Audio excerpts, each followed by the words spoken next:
Kayo bang dalawa ng mahal mo ay nagkamalabuan na sa isa't isa? At ngayon, sobrang lungkot mo sa kakaisip sa kanya dahil sa sobrang mahal na mahal mo siya, pero ikaw ay deadman na niya at binaliwala na niya. Kaya ngayon, gawin mo itong ritual na ituturo ko sa inyo para maging okay at maayos kayong dalawa ng mahal mo at pakakaisipin kanya sa lahat ng oras. At isa itong gabay at isang paraan para patuloy ang pagmamahalan at relasyon ninyong dalawa ng partner mo, malayo o malapit man kayo sa isa't isa. Basta dapat buo ang loob at tiwala mo sa mga ganitong pamamaraan.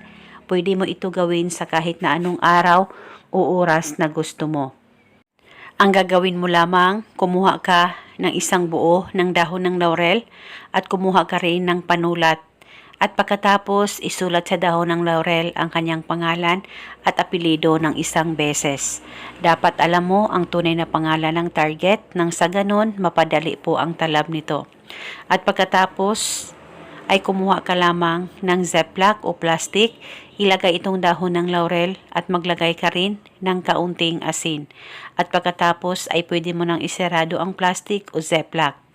At bago mo ito dalhin o bago itago, hawakan saglit, ipikit ang mga mata mo, pakaisipin mo siya, mag-focus at mag-concentrate ka at ibulong mo ang mga salitang ito.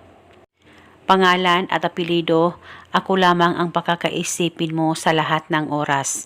Ibulong mo lamang ito ng 3 beses. At pagkatapos ay dalhin mo na ito kahit saan ka man magpunta at pwede mo rin itong ilagay sa ilalim ng unan mo sa tuwing ikaw ay matutulog. Isa itong gabay para magkaayos at pakakaisipin ka sa lahat ng oras ng partner mo kahit gaano pa kayo kalayo sa isa't isa. At itago itong ritual hanggang kailan mo gusto.